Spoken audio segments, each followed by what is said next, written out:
네, 안녕하세요. 오늘은 여러분께서 보내주신 아주 흥미로운 연구 자료, 바로 뇌 컴퓨터 인터페이스, BCI 기술에 대해 좀 더 깊이 들어가 보려고 합니다. 네, 반갑습니다. 이게 생각만으로 글자를 입력하는 기술인데요. 맞아요.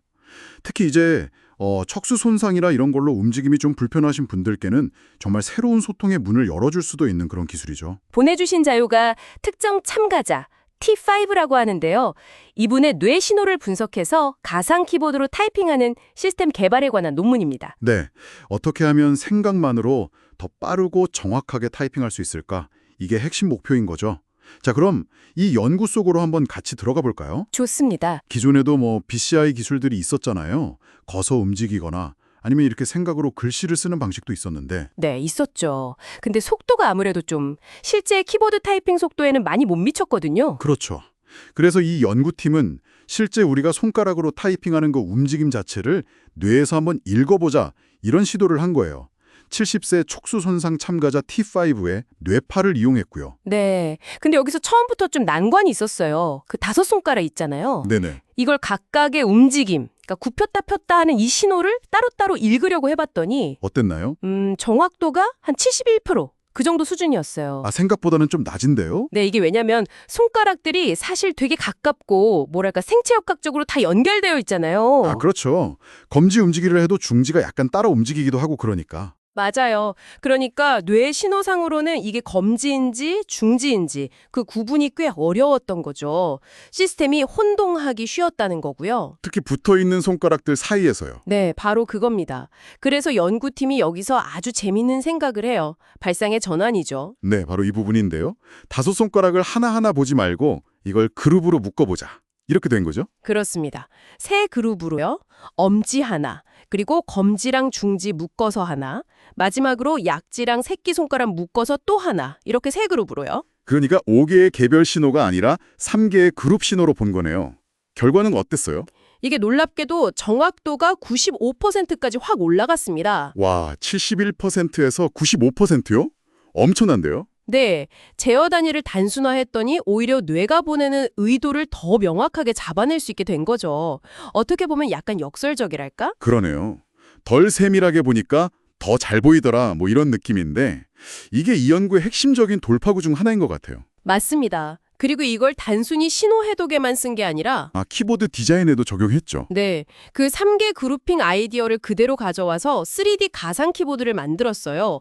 각 손가락 그룹이 움직이는 축, 그러니까 굽혔다 폈다 하는 그 축상에다가 키를 배치한 거죠. 사용자는 그냥 해당 그룹, 예를 들어 검지, 중지 그룹을 움직여야겠다. 이런 생각만 하면 키가 눌리는 방식이군요. 네, 그런 식입니다. 근데 여기서 끝이 아니었어요. 아, 더 있어요? 키보드 배열 자체도 그냥 만든 게 아니라 최적화를 했습니다. 최적화요? 어떤 식으로요? 알파벳 순서나 우리가 쓰는 QWERTY 배열 이런 게 아니고요. 사용되는 문자들 있잖아요. 스페이스바라던가 ETA 같은 거요. 네, 그렇죠. 이런 글자들을 각 손가락 그룹이 딱 시작하는 위치, 그러니까 가만히 있을 때 위치에서 가장 가까운 곳에 배치를 한 거예요.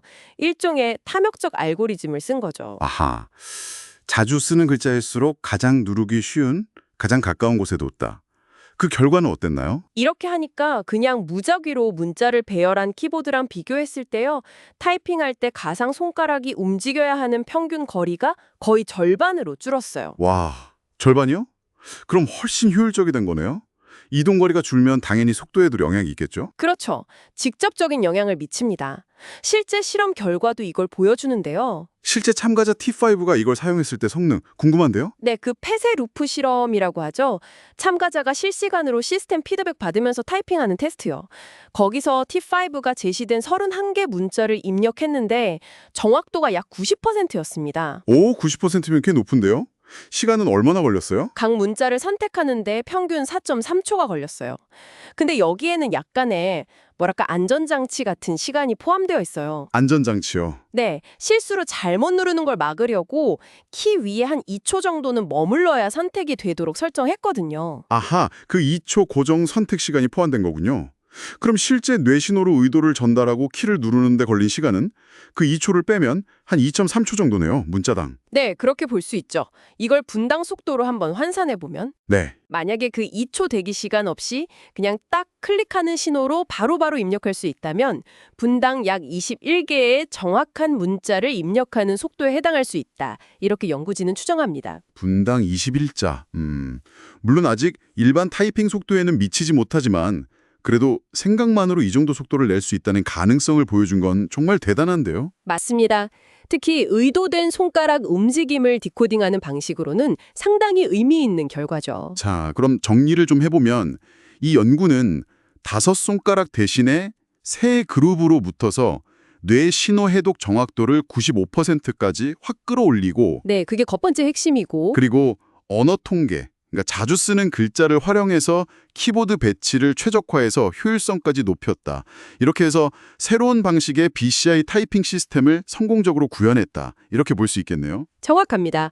단순히 뇌 신호만 잘 읽는 게 아니라 그걸 사용하는 인터페이스, 키보드 디자인까지 같이 최적화하는 이 통합적인 접근이 성공의 열쇠였던 것 같아요. 네, 3개 그룹핑 전략이랑 최적화된 키보드 레이아웃, 이 두 가지가 시너지를 낸 거군요. 그렇죠. 그래서 실질적인 성능 개선을 보여준 거고요. 저는 이 기술이 단순히 공학적으로 와 신기하다 여기서 끝나는 게 아니라 실제로 마비나 이런 걸로 소통이 어려움을 겪는 분들께 정말 큰 희망이 될 수 있다는 점이 중요하다고 생각해요. 네, 실용적인 측면에서 의미가 크죠. 생각만으로 세상과 이렇게 연결될 수 있는 방법이 점점 현실로 다가오고 있다는 게 정말 놀랍기도 하고 여러분께도 오늘 이야기가 흥미로운 지식 한 조각, 아하 하는 순간이 되었기를 바랍니다. 마지막으로 이 연구를 보면서 한 가지 더 생각해 볼 만한 재미있는 질문이 있는 것 같아요. 오, 어떤 거죠? 만약에 사용자가 이 시스템을 계속 써서 점점 익숙해지고 그래서 타이핑 속도가 더 빨라진다면요. 네, 그럴 수 있겠죠. 연습하면 느니까. 그게 그냥 이 최적화된 키보드 배열의 손가락, 아니 가상의 손가락이죠. 이 가상 손가락 움직임이 익숙해져서 빨라진 걸까요? 그럴 수도 있고. 아니면 물리적인 손은 없지만 뇌 자체가 이 가상의 손가락 움직임을 더 정교하게 조절하는 방법을 학습한 걸까요? 아, 그러니까 키보드에 대한 숙달이냐 아니면 뇌의 신경 가수성 같은 그런 근본적인 학습이냐 이 차이군요. 그렇죠. 몸 없이 일어나는 운동 학습. 이건 과연 어떤 모습일까? 한번 고민해 보는 것도 상당히 흥미로운 지점인 것 같습니다.